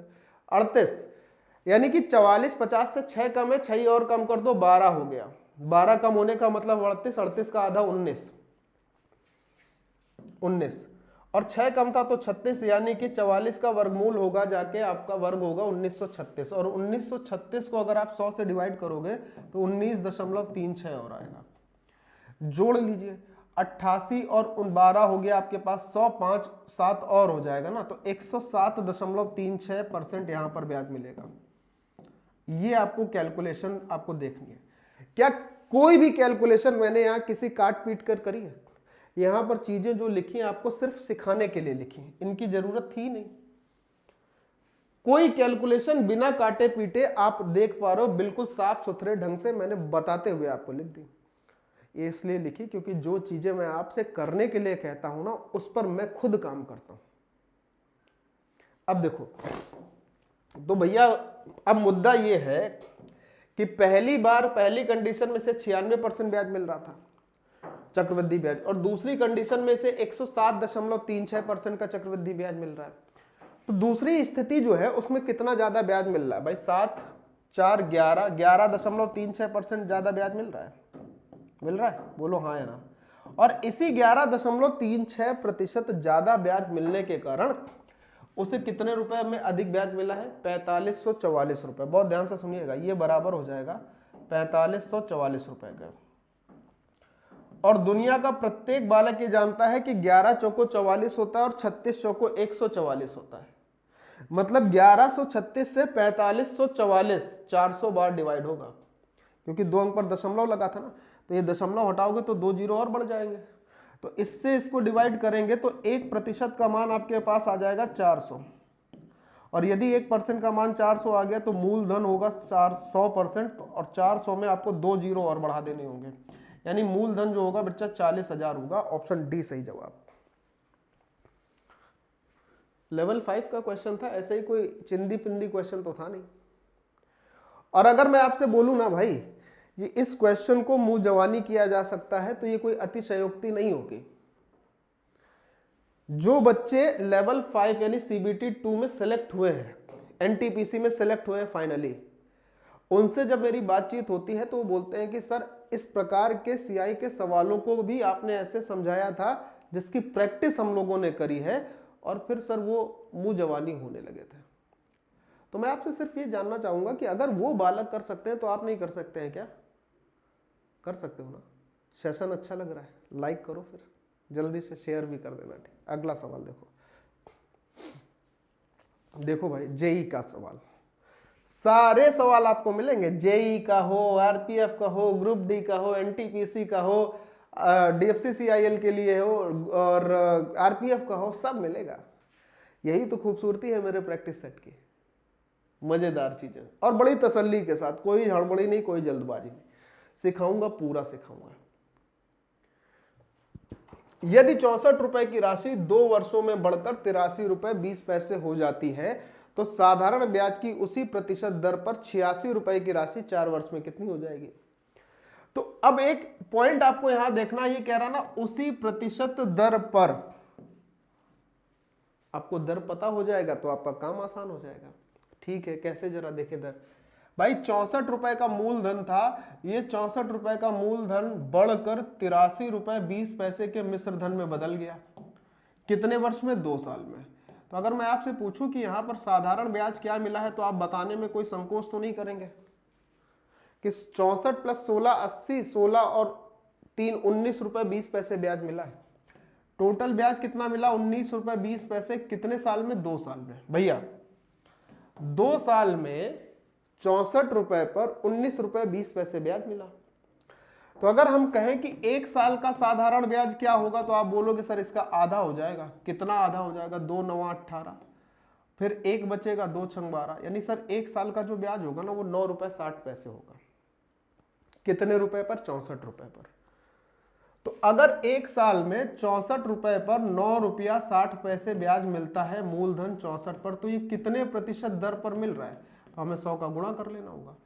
इस 2 जीरो से 2 अंक के दशमलव खत्म हो जाएंगे, और अगर आप इसे 8 से डिवाइड करोगे तो ऊपर क्या आ जाएगा? 8 से डिवाइड करने पर 120, और नीचे आ जाएगा आपके पास 8। 8 से इसको डिवाइड करोगे 15% ब्याज की दर आपको पता हो जाएगी कि ये सब कुछ 15% ब्याज की दर से चल रहा है। 15% ब्याज की दर से। 15% पता चल गई भाई, तो अब मूलधन कुछ भी दिया हो, समय कुछ भी दिया हो, आसानी से निकाल लेंगे। क्या कि अब मूलधन अपने पास है 86 रुपए, और इस 86 रुपए पर 4 साल के बाद ये कितना मिश्र धन बनाएगा ये बताना है। और जबकि आपको ये पता चल ही गया है कि ब्याज की दर जो है सर वो 15% चल रही थी, तो अगर 1 साल में 15% ब्याज मिलता है तो 4 साल में 60% मिलेगा। यानी कि 60% ब्याज जब मिलेगा तो ये मूलधन राशि खुद के मिश्र धन में कितना दिखाएगी? 160%।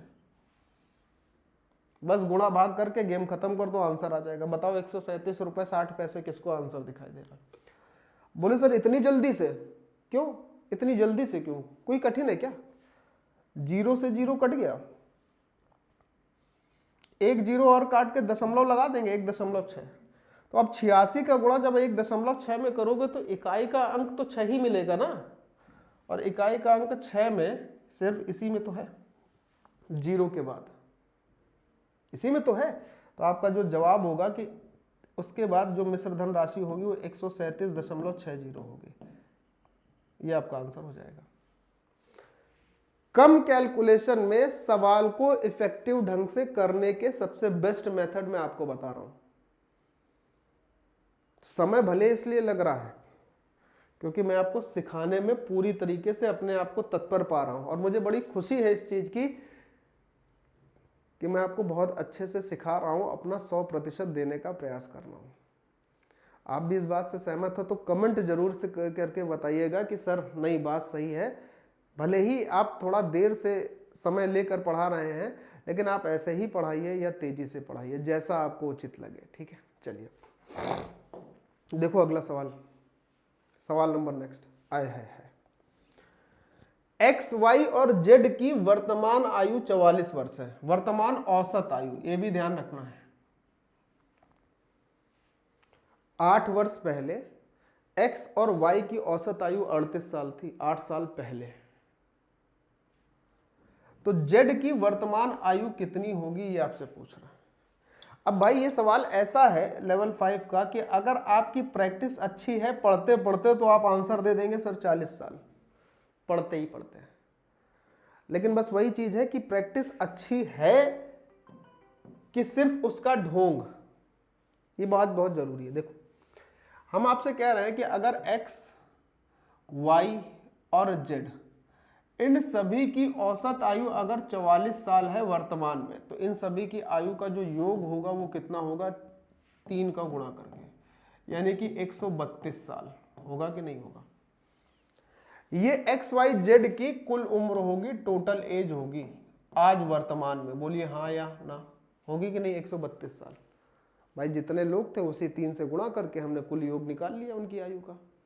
ठीक है, अच्छा आगे की बात करते हैं। देखिए जरा, कहता है कि 8 साल पहले एक्स और वाई की औसत आयु 38 साल थी। 2 लोग थे। 8 साल पहले अगर जाएंगे तो इसकी उम्र 8 साल कम होगी। 8 साल पहले आएंगे तो इसकी भी उम्र 8 साल कम होगी, वाई की होगी। और इस स्थिति में इन दोनों की औसत आयु क्या थी? 38 साल। दो लोग थे तो कुल उम्र निकालेंगे, 38 में 2 का गुणा कर देंगे, तब इनकी टोटल उम्र निकल आएगी 8 साल पहले की। और अगर इन्हीं दोनों की वर्तमान उम्र चाहिए तो यहां से x प्लस वाई क्या आएगा? तो आप बोलोगे सर x प्लस वाई आएगा कि 38 दूनी 76 तो ये था ही, और 8 और 8 16 और जुड़ जाएगा, 76 10 86, 86 और 6 92 हो जाएगी। यानी सर हम ये कह सकते हैं कि x और y दोनों की जो वर्तमान उम्र होगी, उन वर्तमान उम्र का जो योग होगा वो 92 साल होगा। किसका? x और y का होगा भाई। अच्छा जी, अब अगर x और y की वर्तमान उम्र का योग 92 साल आ गया तो इन दोनों की जगह हम क्या रख लेंगे? 92 साल और प्लस z बराबर में 132। तो मित्र मेरे ये बताइए कि 132 में अगर हम 92 घटाएंगे तो हमारे पास z की वर्तमान उम्र 40 साल नहीं आएगी क्या? 13 में से 9 घटाएंगे तो 4 बचेगा, आएगी। तो वही तो आंसर था कि x की वर्तमान उम्र कितने साल आ गई? सॉरी, z की 40 साल। और ये सवाल ऐसा है, ये वास्तव में मुंह जवानी सवाल है, मुंह जवानी सवाल है, मुंह जवानी, कि आप पढ़ते जाइए और इस सवाल को करते जाइए। इससे अच्छा इसके लिए कुछ नहीं हो सकता इस सवाल की सेहत के लिए। सेशन लाइक और शेयर करते रहना है भाई। ये देखिए आपका अगला सवाल क्या कहता है? निम्न में से कौन सा ग्राहक के लिए, ध्यान से सुनिएगा, किसके लिए? ग्राहक के लिए सबसे अधिक फायदेमंद है? योजना 1 अच्छी है ग्राहक के लिए, योजना दूसरी अच्छी है, या योजना तीसरी अच्छी है? Group D 2022। तो आइए पहली योजना पर अगर हम बात करते हैं कि इसकी पहली योजना जो है वो ग्राहक के लिए कितनी फायदेमंद है, इस बात की बात करते हैं। योजना नंबर पहला, योजना नंबर पहली कहती है कि 5 चीजें आप खरीद लेते हैं और इसके साथ आपको 3 चीजें मुफ्त मिल जाती हैं। 3 चीजें क्या हो जाती हैं? फ्री मिल जाती हैं। तो ऐसे प्रश्नों को तो मैंने बहुत तेजी से करना सिखाया भाई आपको, कि आप टोटल कितनी चीजें घर लाए उसको देखिए, और इसमें जितनी चीज आपको मिली है ना वही तो आपका फायदा है। जितनी चीजें फ्री मिली है, जिसका आपने पैसा दिया वो फायदा नहीं है सर। जो चीजें आपको फ्री मिली है ना वही तो फायदा होगा, वही डिस्काउंट होता है इसका लिए। तो 3 चीजें फ्री मिली है, और 3/8 को अगर आप प्रतिशत में बदलते हैं तो ये 37.5% होती है। यानी पहली योजना से ग्राहक को 37.5% का टोटल डिस्काउंट मिलता है। अब हम योजना संख्या 2 की बात करते हैं, यानी दूसरी योजना देखते हैं ग्राहक के लिए क्या काम करती है। योजना नंबर 2 देखिए क्या करती है। योजना 2 कहती है 5 चीजें खरीदें और इसके साथ 6 चीजें फ्री में पाए।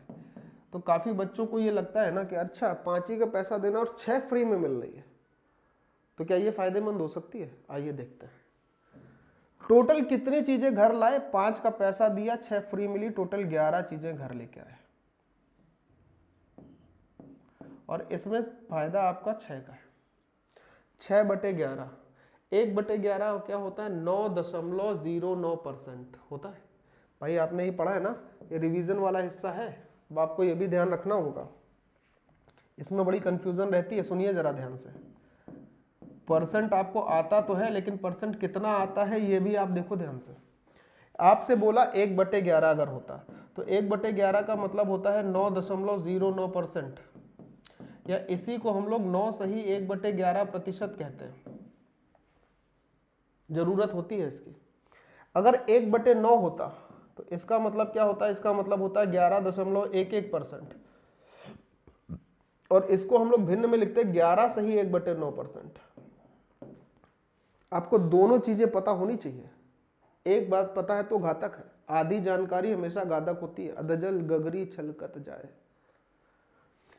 तो 6/11 में 1/11 का मतलब 9.09% है, तो 6 का गुणा कर लेंगे तो 6 9 54, 6 9 54, यानी कि ये जो है ये है 54.54%। यानी यहां पर ग्राहक को डिस्काउंट मिलेगा 54.54% का। अब योजना संख्या 3 आती है, योजना 3। योजना 3 कहता है कि 10% और 5% की 2 लगातार छूट है। तो पहली छूट 10% की, दूसरी छूट 5% की, तो 10 गुणे 5/100, 10 और 5 15 और प्लस में 1/2। भाई 50/100 का मतलब 1/2। 15 में से आप आधा घटाओगे तो ये होगा 14.5%, और माइनस साइन सिर्फ ये शो कर रहा है कि ये डिस्काउंट है। यानी तीसरी योजना से ग्राहक को सिर्फ इतना डिस्काउंट मिलेगा। तो सबसे ज्यादा डिस्काउंट जो मिला ग्राहक को वो कहां मिला है? वो मिला 54.54% का, और ये किससे मिल रहा है? ये योजना नंबर 2 से मिल रहा है। तो सही आंसर क्या होगा कि सिर्फ योजना नंबर 2 यानी ऑप्शन सी, सिर्फ योजना नंबर 2 होगी जिससे ग्राहक को सबसे अधिक फायदा मिलेगा, जो ग्राहक के लिए सबसे अधिक फायदेमंद होगी। ठीक है,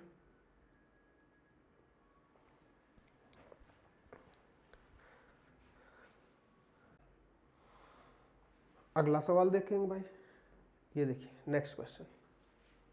अच्छा, ये CBT 1 2021, 2018, 2019, 2021, 2022 RB JEE, RPF, group D, NTPC CBT 1, CBT 2, ALP CBT 1, CBT 2, एक सेट में ये अगर सारी चीजें मिल जाती हैं, जीवन में और क्या चाहिए तुमको? और इसके बाद भी अगर लाइक और शेयर नहीं करोगे तो कैसा काम चलेगा दोस्त? आपसे मेरी गुजारिश सिर्फ यही रहती है कि जितने भी लोग देखते हो सब लोग लाइक कर दिया करो बस। एक दूध वाला शुद्ध दूध में 10% पानी मिलाता है, मिला लेने दो, सभी लोग कर रहे हैं आजकल मिलावट तो, लेकिन वह इससे संतुष्ट नहीं होता है। अच्छा, अब हरामीपना कर दिया इस बच्चे ने इससे भी संतुष्ट नहीं हुआ, 10% पानी मिला लिया फिर भी नहीं हुआ, इसीलिए वह पिछले मिश्रण में फिर से 10% क्या पानी मिला देता है। यदि वह दूध को क्रय मूल्य पर बेचे तो उसका लाभ प्रतिशत क्या है? सुनिए ध्यान से। अगर मान लो दूध का क्रय मूल्य जो है 100 रुपए हो, बहुत ध्यान से सुनना, लेकिन इसने क्या किया है? इसने 2 बार पानी मिलाया है। पहली बार भी 10% पानी मिलाया, दूसरी बार भी इसने 10% पानी मिलाया, यानी इसने 100 रुपए के दूध को कितना कर लिया है? इस चीज को देखना जरा। इसने 100 रुपए के दूध को बेचा है किस पर? पहली बार 10% का पानी मिलाया तो वो इसका फायदा हुआ, 10% का हुआ ना। फिर दूसरी बार इसने 10% पानी और मिला दिया तो वो भी इसका फायदा हो गया। तो अब आगे क्या मिलेगा? आगे मिलेगा सर AB रूल से 10 गुणे 10/100, यानी टोटल ये फायदा ले रहा है 21% का। कितने परसेंट का फायदा ले रहा है? 21% का। तो अगर अब ये पूछ दे कि ये दूध कितने का बेचते हैं तो आप बोलते सर 121% का दूध बेचता, लेकिन वो कहता क्या है? वो सिर्फ ये कहता है कि भाई हम जितने का खरीद के लाए उतने ही का बेच दिए। ये बहुत बड़ा बेईमान है। ये कहता है कि 100 का लाया 100 का ही बेच दिया, लेकिन ग्राहक को बताए बगैर ये कितने परसेंट का मुनाफा ले रहा है? 21% का। सही जवाब होगा ऑप्शन नंबर सी। ये तो लगभग सभी बच्चों का आ गया, कोई बहुत कठिन नहीं था, ये आराम से किया जा सकता था, इसमें बहुत कोई परेशानी नहीं थी। अगला सवाल देखो भाई, ये सवाल आओ। अब बेईमान दुकानदार आ ही गया, आखिर बचा नहीं। मतलब आप देखिए कि ये बेईमान दुकानदार आपको हर एक पेपर में मिल जाता है। एक बेईमान दुकानदार चावल को 95 रुपए प्रति केजी क्रय मूल्य पर बेचने का दावा करता है। ये बेचने का दावा कर रहा है कि वो कहता है कि वो 95 रुपए में प्रति केजी के हिसाब से बेच देता है, लेकिन वो जिस बाट का उपयोग करता है उस पर 1 केजी लिखा होता है, लेकिन वास्तव में उसका वजन सिर्फ 950 ग्राम ही होता है। गेम कर दिया। अच्छा, इस प्रकार उसे 100 केजी वास्तविक वजन को वाले चावल को बेचने पर होने वाला लाभ क्या होगा? सुनो, जिस बाट पर 1 केजी लिखा होता है उस पर एक्चुअल कितना जाता है? 950 ग्राम ही जाता है, और वो बोलता है कि ये इस 950 ग्राम जिसे वो कहता है ग्राहक को कि भाई 1 किलो है, उसको 95 रुपए में बेचता है। यानी 950 ग्राम की चीज को 95 रुपए में बेचता है, तो भाई 1 का मान 10 आएगा। तो आप ये बताओ 1000 ग्राम की जो चीज होगी उसको अगर वो एक्चुअल में बेचता 1 किलो, 1000 ग्राम का मतलब 1 केजी, उसको अगर वो एक्चुअल में बेचता तो 100 रुपए की बेचता है ना, बेचता। यानी कि 1 केजी पर भाई साहब का फायदा हो रहा है 5 रुपया का, 5 रुपए का फायदा कमा रहे हैं पर केजी 1 किलो पर। तो 100 केजी अगर वास्तविक में बेचता, वास्तविकता में 100 केजी, तो इधर 100 गुना हुआ तो इधर भी 100 गुना हो जाएगा। तो वो कितने रुपए का फायदा कमाता? तो बोले सर वो फायदा कमाता 500 रुपए का। सवाल खत्म हो गया, सवाल खत्म हो गया। कहाँ ध्यान दे रहे हो? इधर सवाल खत्म हो गया तुम। ठीक, अगला देखो, नेक्स्ट ये आते हैं, ये जेई का सवाल, आरआरबी जेई 2019 का, आफ्टरनून शिफ्ट, दोपहरिया वाली। ठीक, पी को 500 रुपए के अधिकतम अंक में से 360 अंक मिलते हैं। किसको? पी को। बहुत ध्यान से सुनिएगा, पी व्यक्ति को 500 के पेपर में, ध्यान से सुनिएगा, 500 के पेपर में पी को अंक मिले 360। ठीक है, मिलने तो 360 अंक। आगे, पी के अंक क्यू के अंकों से 10% कम है। अब यहां पर है क्यू, इसके जो अंक है इस क्यू के अंक से 10% कम है, यानी कि ये 90% के बराबर है। तो 90% अगर 360 है तो 100% 400 होगा। 90% की कीमत अगर 360 है तो 1% क्या होगा? 9 चौको 36 यानी कि 4। तो 100% क्या होगा? तो आप बोलोगे सर 100% जो होगा वो 400 होगा, यानी क्यू के अंक होंगे 400। तभी तो आप ये कहोगे कि 90% कम है। देखो 10% कम है 10% कम। बोले हाँ सर। अच्छा, क्यू को आर से 25% अंक ज्यादा मिले हैं। किसको? क्यू को आर से 25% अंक ज्यादा मिले हैं, यानी क्यू के जो नंबर हैं वो 125% है। किसके लिए? आर के लिए 125%। 25 पंचे 125, 25 चौको 100, 5 से 8 बार, 8 गुणे 4 320, यानी आर के अंक होंगे 320। देखो इसका 25% 80 होता है, 80 इसमें जोड़ोगे 400 आएगा। ठीक, क्यू को आर से 25% ज्यादा अंक मिले, ठीक है, और आर को एस से 20% अंक कम मिले। आर को एस से 20% कम मिले। ये आर है, अब एस आ रहा है। आर को एस से 20% कम मिले हैं, यानी ये 80% है। तो 320 अगर 80% के बराबर है तो 100% क्या आ जाएगा? 400, यानी एस को मिलने वाले अंकों की संख्या है 400।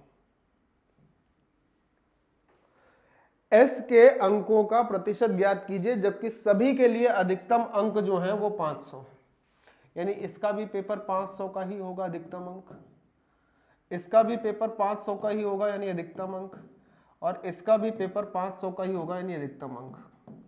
बाप से पूछ रहा एस के अंकों का प्रतिशत क्या है। अगर एस को 500 में से 400 अंक मिल गए हैं एस को, तो ये अंक कितने प्रतिशत हैं ये दुनिया का बालक भी बता लेगा कि 5 से इसको काटेंगे तो 80% अंक मिले हैं। D is the right answer. इतनी लाइन का सवाल था ये, सिर्फ इतनी लाइन का। और वास्तविकता भाई ये है कि इस सवाल को लिखने के लिए अगर मैंने आपको इतना लिख के बताया है तो मैंने बेईमानी कर ली है, इतना लिखने की आवश्यकता नहीं थी। लेकिन मैं चाहता ये हूं ना कि मेरी एक एक बात आपके दिमाग में बिल्कुल ऐसे घुस जाए कि उसके अलावा फिर आप ये कहो कि सब सही है, दूध दही है, तो फिर तो मजा है ना। नेक्स्ट क्वेश्चन देखिए। परवेज रोजाना शाम को 6 बजे कार्यालय से निकलते हैं और शाम को 7:30 बजे घर पहुंच जाते हैं। वाह परवेज, मतलब ठीक आदमी, समझ में आ रहा है, वैसे ठीक होता नहीं है। ठीक, परवेज यहां से निकले घर से और शाम 6 बजे कार्यालय से निकले, 7:30 बजे घर पहुंच गए। कार्यालय यानी ऑफिस से निकले शाम को 6:30 बजे, और ध्यान से सुनिएगा, ठीक, 6 बजे निकले, अच्छा सिर्फ 6 बजे निकले हैं परवेज बाबू, और 7:30 बजे घर पर पहुंच गए हैं। यानी कि इनको ऑफिस से घर पहुंचने में समय लगता है 1.5 घंटे का, यानी टाइम जो है वो है 1.5 घंटे का, जिसको हम लोग बोल सकते हैं 3/2 घंटा। बहुत ध्यान से सुनिएगा, 3/2 घंटा। तो हम दूरी घर से ऑफिस के बीच में कुछ ऐसी मान लें जो 3 से 2 से कट जाती हो। तो हम ये मान लेते हैं, सपोज करना कि घर से ऑफिस के बीच या ऑफिस से घर के बीच की दूरी इसकी 600 किलोमीटर है। कोई समस्या नहीं होनी चाहिए, 3 से कटने वाली संख्या हमने ले ली बस। तो मैं आपसे ये कहता हूं कि स्पीड क्या रही होगी, अगर 600 किलोमीटर की दूरी को कोई आदमी 3/2 घंटे में यानी 1.5 घंटे में तय कर रहा हो, तो 2 इसका उछल कर ऊपर आ जाएगा, यानी कि 3 से 2 बार, और एस जो हो जाएगा वो हो जाएगी 400 किलोमीटर प्रति घंटे की गति से गाड़ी चला रहे होंगे। कौन? परवेज। यहां तक बात समझ में आ गई? कोई दिक्कत तो नहीं है किसी को? देख लो ध्यान से, आ गई? अच्छा, आगे बढ़ते हैं। अब ध्यान से सुनना भाई। एक दिन वह शाम को 6 बजे अपने कार्यालय से निकला, लेकिन सामान्य गति की 4/5 से 1/4 दूरी तय की। अब सामान्य गति 400 किलोमीटर प्रति घंटे है। इस 400 किलोमीटर प्रति घंटे की गति से उसने 1/4 दूरी तय करी। टोटल दूरी है 600 किलोमीटर, इसकी 1/4 दूरी तय करी है, और वो दूरी तय करी है सामान्य गति यानी 400 किलोमीटर के 4/5 भाग से, 4/5 भाग से। तो इसको कितना समय लगा होगा? यहां पर ध्यान से देखना जरा। 600/4 का मतलब हो गया 150,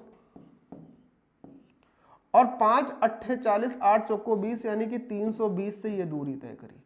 0 से 0 को काट देंगे, यहां पर समय लगा होगा इसे 15/32 घंटे का। कितना समय लगा? 15/32 घंटे का। कोई प्रॉब्लम तो नहीं है इतने में? बोले सर नहीं, कोई दिक्कत नहीं है, ये बात एकदम क्लियर है। अच्छा ठीक है, अब ये बात एकदम क्लियर हो गई। चलो आगे बढ़ते हैं।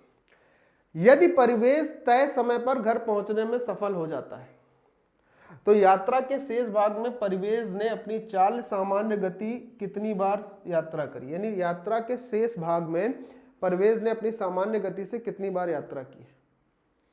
अब देखो 150 किलोमीटर की दूरी यहां पर इसने तय कर ली 600 में, तो अब इसकी जो शेष दूरी होगी, लिखने की जरूरत तो है नहीं, शेष दूरी होगी 450 किलोमीटर की। और ये बोला गया कि वो सही समय पर घर पहुंच जाता है। सही समय पर क्या हो जाता है? घर पहुंच जाता है। तो यात्रा के शेष भाग में परिवेश ने अपनी सामान्य गति से कितनी बार यात्रा की। अब सही समय पर घर पहुंचने का मतलब समझते हैं? सही समय पर घर पहुंचने का मतलब यह है कि टोटल समय में ये वाला समय अगर हम घटा देंगे और उस घटी हुई गति को, समय को हम यहां पर देखेंगे, तो हमें ये पता चलेगा कितने बार यात्रा करी। यानी 3/2 घंटे टोटल लग रहे थे। बहुत ध्यान से समझना, बड़ा जबरदस्त क्वेश्चन आ गया है। और इसमें से पहले 150 किलोमीटर की दूरी को तय करने में उसे जो 15/32 समय लगा है, इसको अगर हम घटा लें तो हम क्या देखेंगे कि 16 का गुणा यहाँ होगा, 16 का ही गुणा यहाँ कर लेंगे, 32 हो गया नीचे। 16 थे 48 में से 15 माइनस कर लेंगे तो अपने पास 35 बचेगा। 48 में से 15 माइनस करेंगे 33 बचेगा, तो यहाँ आ जाएगा 33/32। क्या आ जाएगा? 33/32। यहां तक बात समझ में आ गई सबको? यानी कि ये 450 किलोमीटर की दूरी को वो 33/32 घंटे में अगर तय करेगा तो वो सही समय पर यात्रा मतलब काम कर लेगा। ठीक, अच्छा अब समझो जरा। अब ये कह रहा था यात्रा के शेष भाग में परिवेश ने अपनी सामान्य गति से कितनी बार यात्रा की, कितनी बार यात्रा करी यात्रा के शेष भाग में। इसको इंग्लिश में भी देख लेते हैं। If Parvez succeed in reaching the home on time, how many times did Parvez travel at his normal speed in the remaining part of journey. दूरी के बचे हुए भाग को अगर परवेज अपने नॉर्मल गति से तय करता है, यानी कि 400 से तय करता है नॉर्मल गति से, तो कितनी बार यात्रा वो कर सकता है। यहां पर बचा हुआ समय था 33/32। अब अगर हम नॉर्मल गति से यानी कि 400 से ये यात्रा करते हैं तो ये आता अपने पास 0 से 0 कटने के बाद 5 9 में 45, 5 8 40, 9/8। अब इस 9/8 को अगर हम सॉल्व करेंगे तो अपने पास क्या आ जाएगा, अपने पास आ जाएगा, देखेंगे तो कितनी बार यात्रा हो जाएगी, 12/11 बार।